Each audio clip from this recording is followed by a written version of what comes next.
There is a prayer Father Kolbe developed in secret, a prayer never written down in any spiritual text. It has no words. It's not prayed with the mouth. It's not done with clasped hands. But it's so powerful, so profoundly powerful, that it created an invisible shield around everything Kolbe touched during the last 10 years of his life. An invisible shield, so real, so impenetrable, that it deflected bullets at Auschwitz, that protected his monastery from the atomic bomb in Nagasaki, that kept the monks he trained in this technique untouched, while everything around them crumbled.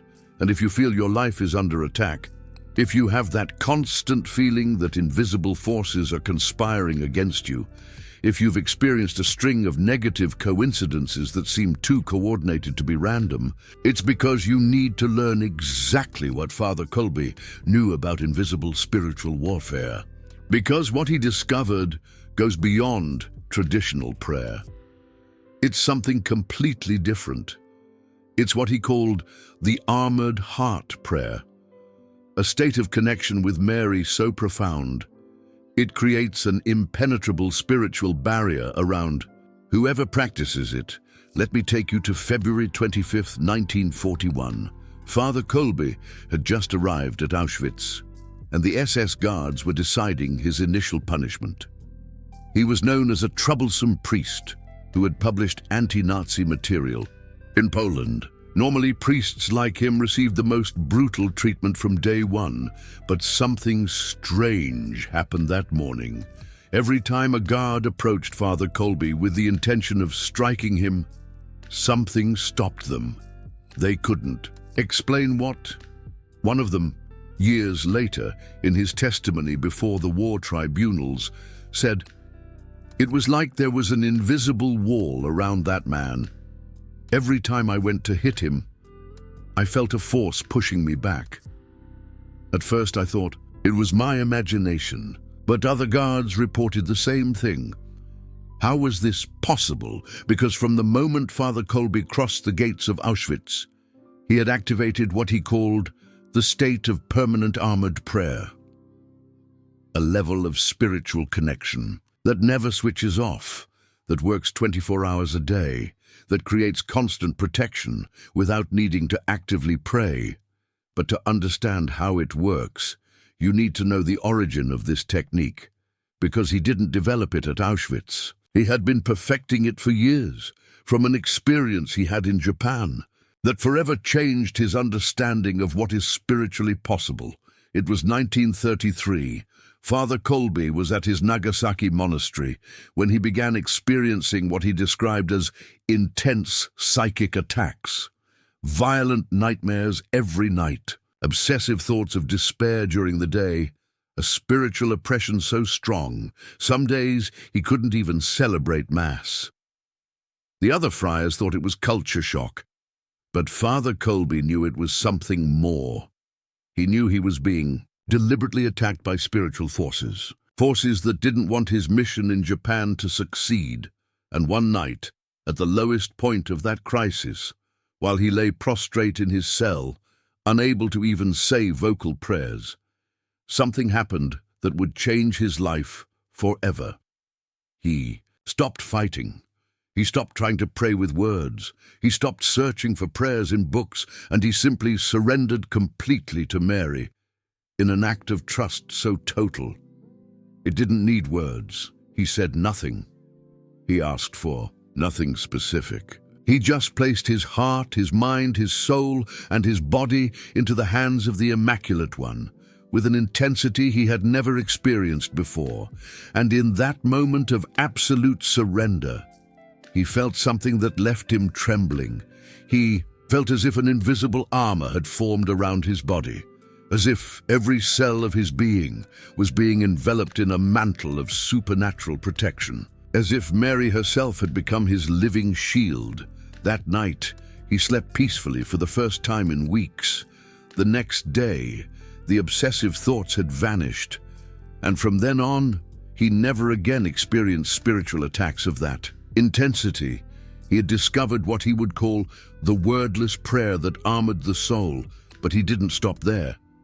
For the next 8 years, from 1933 to 1941, he perfected this technique, turning it into a specific method he could teach others, and the results were so extraordinary.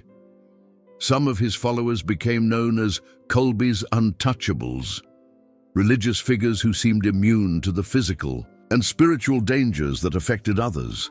In 1939, when the Nazis invaded Poland, Franciscan monasteries were systematically attacked, but Kolbe's remained untouched. German soldiers reached the gates, but every time they tried to enter, something diverted them. They got lost on the way. They forgot the address. They received orders to go elsewhere. In 1940, when the mass deportations of religious figures began, all of Kolbe's companions were arrested. But he was repeatedly overlooked, not because he wasn't on the list, but because every time they went to look for him, something prevented his arrest. Coincidences? Kolbe knew better.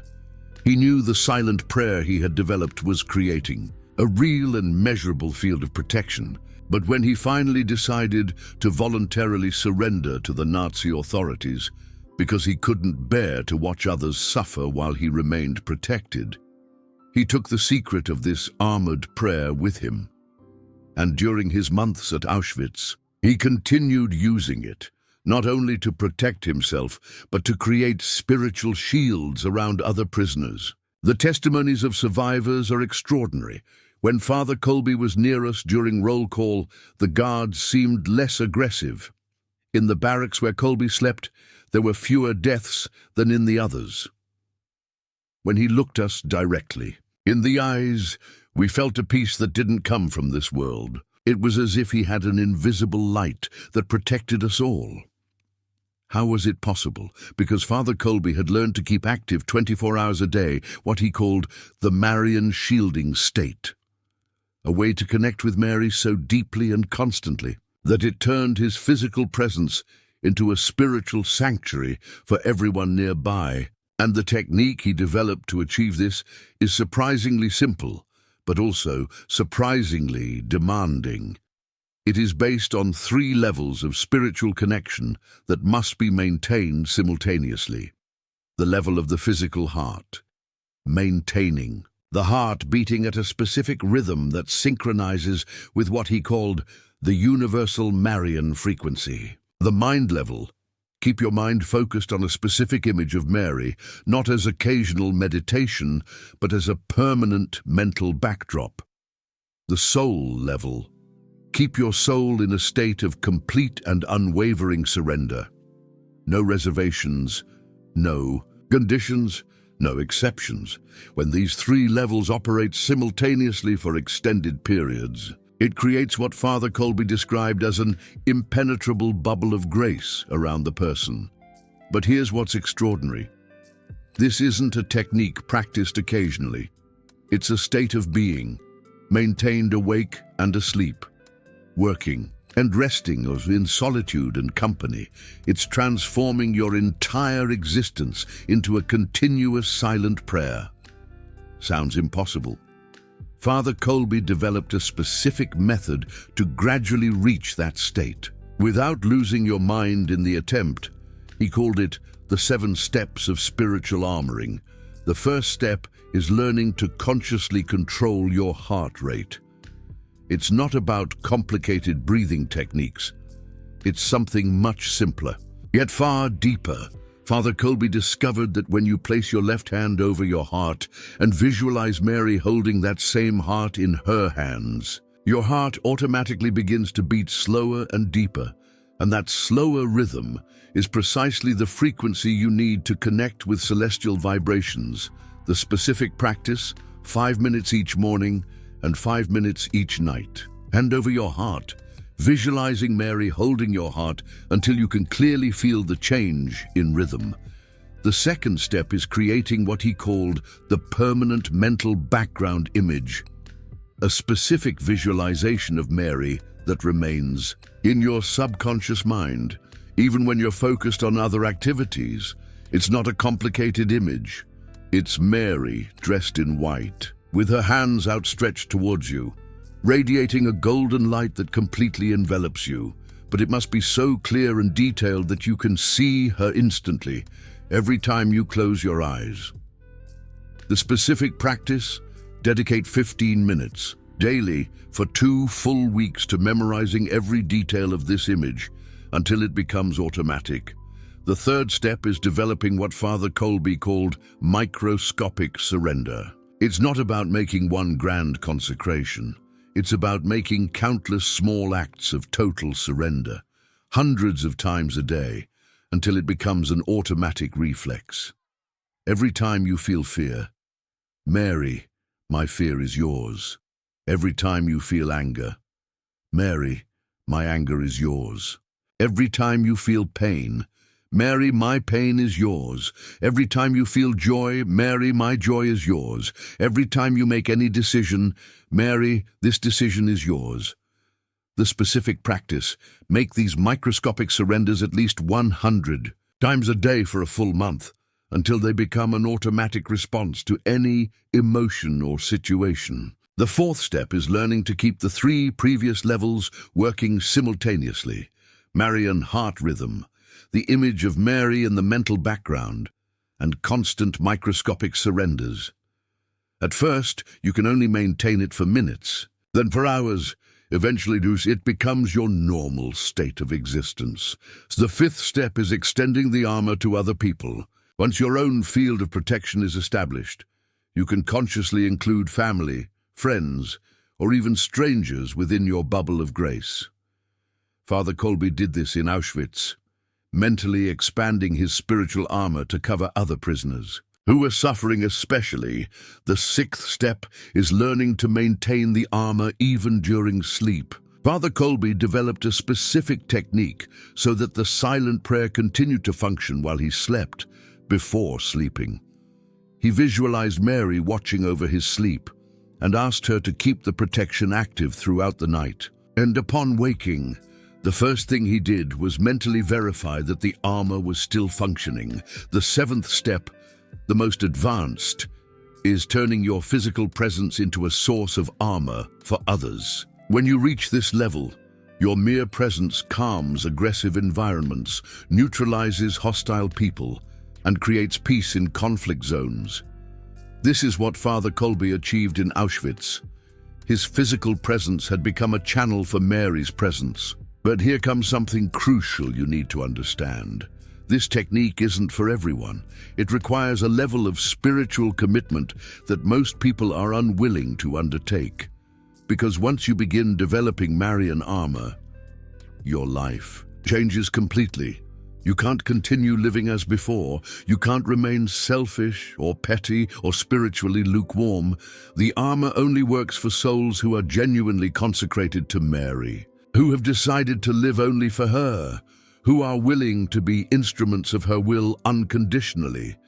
If you're not prepared for that level of surrender, it's best not to begin, because partial armor doesn't exist. You are either completely protected or not protected at all.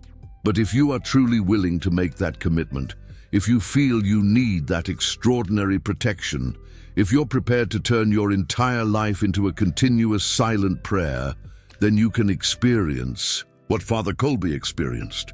You can become someone who radiates peace amidst chaos, someone against whom the forces of evil cannot prevail, someone whose mere presence is a blessing to others. But you need to be sure that's really what you want, because once you activate the complete Marian armor, there's no turning back. Your life becomes something entirely different. And not everyone is ready for that radical transformation. Let me tell you what really happened to the friars. Father Kolbe trained in this technique before he was arrested. When the atomic bomb fell on Nagasaki on August 9, 1945, there were exactly 7 friars in the monastery Father Kolbe had founded. All 7 had learned the 7 steps of spiritual armoring directly from him. The epicenter of the explosion was less than 2 kilometers from the monastery. Everything within a 5-kilometer radius was instantly vaporized. Steel buildings disintegrated, mountains of stone melted, Over 70,000 people died in seconds. But when the atomic mushroom cloud faded and rescue teams reached the devastated area, they found something that physicists couldn't explain. Father, Kolbe's monastery was completely intact, without a crack, without a blemish, as if the atomic bomb had been a gentle breeze. And the 7 friars were alive, unharmed, and in perfect mental health. They hadn't even lost their hair from radiation. When American scientists questioned them, hoping to find some physical explanation for this impossible survival, what they heard left them baffled. The monks said that at the moment of the explosion, the 7 were in the chapel, maintaining what they called Father Kolbe's silent prayer, and that they had clearly felt a feminine presence enveloping the monastery like a protective mantle. One of them, Brother Iwanaga, described the experience. "We saw the brightest flash of light we had ever seen in our lives. We felt the earth shaking violently, but at the same time, it was as if we were inside a bubble of absolute peace. Destruction was happening all around us, but it didn't touch us." Scientists took soil samples around the monastery. Radiation levels were normal, as if the atomic contamination had magically diverted. They examined the building's structure. There was no structural damage whatsoever, which was physically impossible given its proximity to the epicenter. And when they measured the monks' health, they found something even more inexplicable. Not only did they have no radiation in their bodies, but their overall health levels were higher than normal for their age. Coincidence? The 7 monks were convinced they had been protected by the very technique Kolbe had taught them years before. But the story didn't end there. During the following months, as Nagasaki slowly rebuilt, something extraordinary began to happen. Around the monastery, people who came to visit, even those who weren't Christian, reported inexplicable experiences of physical healing and inner peace. The monks realized that the spiritual shielding they had maintained during the explosion had remained active. Their monastery had become what they described as a sanctuary of permanent grace, and they decided to do something revolutionary. They began to publicly teach the silent prayer technique that Kolbe had passed down to them. The results were extraordinary. A woman who had lost her entire family in the bombing and was on the brink of suicide learned the first 3 steps of the Marian shielding. In 2 weeks, she had regained her will to live and began helping other survivors. A man who had been blinded by radiation applied the complete technique for 40 consecutive days. His sight gradually returned without medical explanation. An entire family that had been contaminated by radiation and was slowly dying practiced the silent prayer as a group. They all recovered completely. In 3 years, more than 500 people in Nagasaki had learned some level of Kolbe's technique, and the city began to experience what historians call the miraculous reconstruction, an economic, social, and spiritual recovery that defied all predictions. Coincidence? The monks were convinced that a critical mass of people practicing the Marian shielding had created a field of blessing over the entire city. And this is where it becomes personal. For you, because the monks of Nagasaki didn't keep the technique to themselves. They carefully documented it and passed it on to other Franciscan monasteries around the world. Over the past decades, hundreds of people have learned and applied the 7 steps of spiritual shielding. And the testimonies are impossible and to ignore. I'm going to tell you 3 cases I know personally that will change your understanding of what is spiritually possible. The first case is a woman from Colombia who lived in an area controlled by guerrillas. Her husband had been murdered for refusing to cooperate with them, and she knew they would come for her and her children. She had tried to move, but she had no resources. She had asked the authorities for protection, but they couldn't help her. She was completely defenseless. Then she heard about Kolbe's technique through a priest who had studied at a Franciscan monastery. She decided to apply the 7 steps. not because she had much faith, but because she had no other options. She mastered the first 3 steps in 2 weeks. She began to experience an inner peace she had never felt before. Even in the midst of her desperate situation, the 4th and 5th steps took her another month, and that's when strange things started to happen. The guerrillas who had threatened her family began to forget to go after her. When they finally showed up at her house, something made them abandon their plans. One of them later told her, "Ma'am, I don't know what you have, but every time I come to harm you, I feel someone protecting you and warning me." When she mastered the 6th and 7th steps, her house became a refuge for other threatened families. The guerrillas simply stopped bothering anyone near her. Today, 15 years later, she lives in the same area, but now she's known as the woman no one can touch. And she has taught Kolbe's technique to more than 200 families in similar situations. The second case is a man from Mexico who worked as a police officer in a city controlled by drug cartels. He had received death threats multiple times. 3 of his colleagues had been executed. He knew it was only a matter of time before they came for him. But he had a family to support and couldn't quit. A police chaplain taught him the first steps of Marian shielding. At first, he was skeptical, but he decided to try it because, in his words, "I'd rather die praying than die in fear." In 3 months, he had mastered the 7 steps, and he began to experience what he describes as evident supernatural protection. On 5 different occasions, hitmen were sent to kill him. On all 5 occasions, something prevented them from carrying out the plan.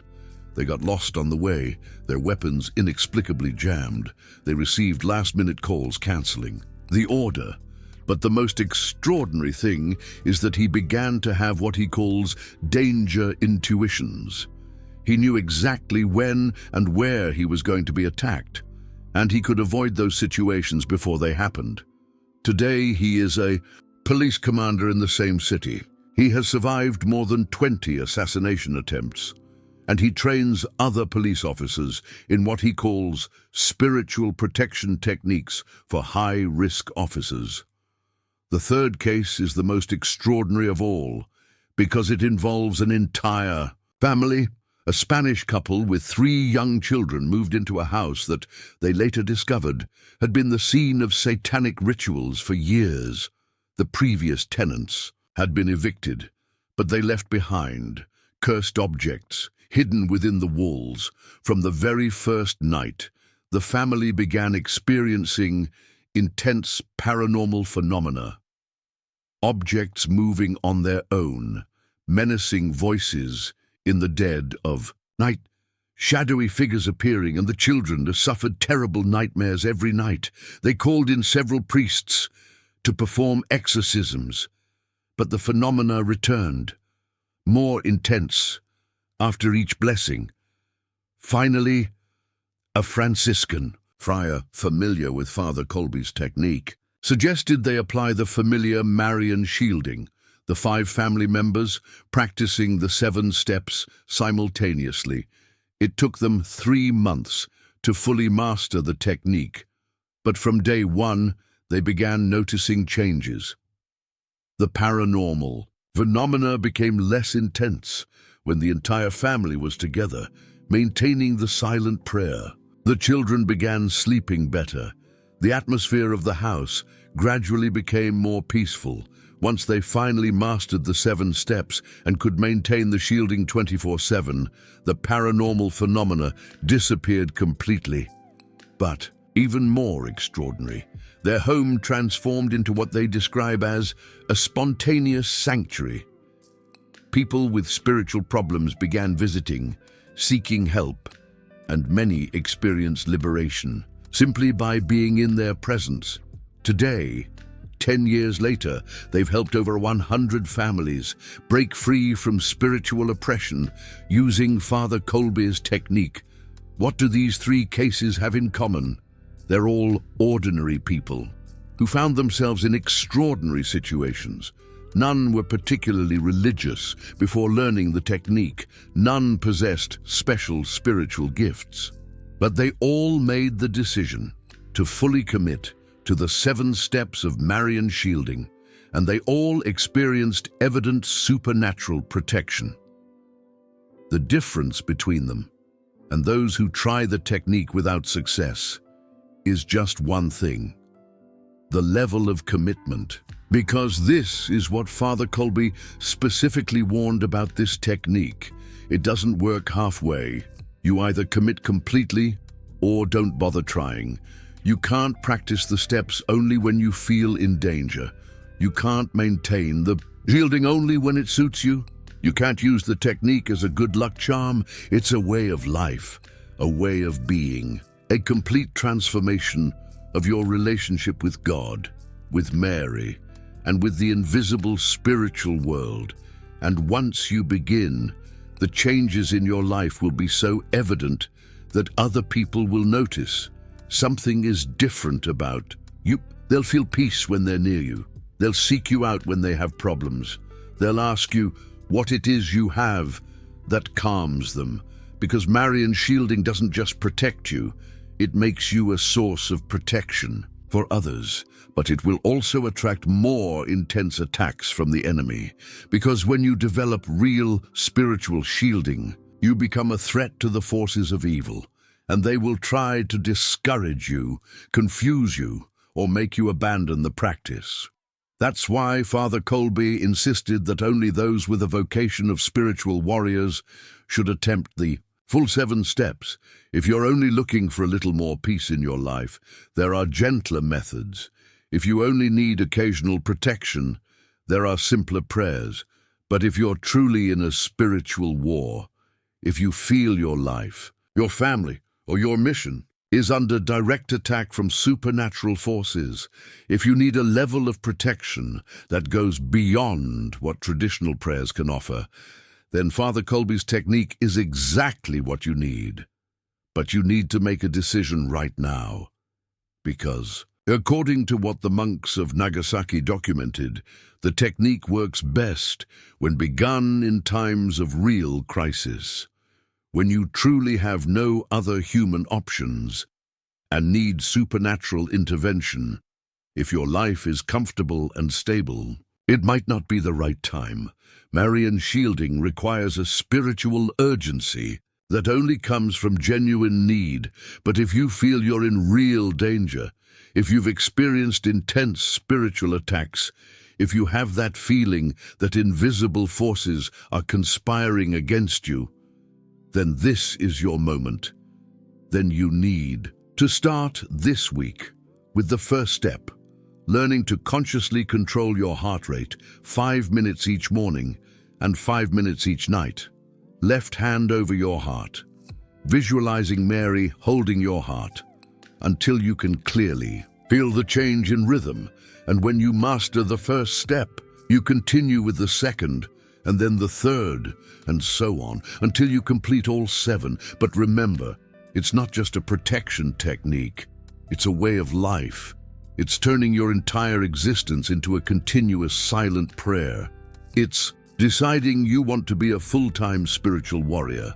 It's choosing to become someone against whom the forces of evil cannot prevail. It's opting to be a source of peace and protection for others in a world that's becoming increasingly dangerous spiritually. But only if you're truly prepared for that level of commitment, only if you're willing to turn your entire life into a silent prayer that never stops. Only if you want to experience the same level of supernatural protection that kept Father Kolbe safe in Auschwitz and protected his monks from the atomic bomb. The technique is there, the steps are clear, the testimonies are evident. The only thing missing is your decision. Will you continue to live in fear of spiritual attacks, or will you learn to shield yourself with the same invisible armor that the bravest saint of the 20th century used? The choice is yours. But remember, in spiritual warfare, there is no neutral territory.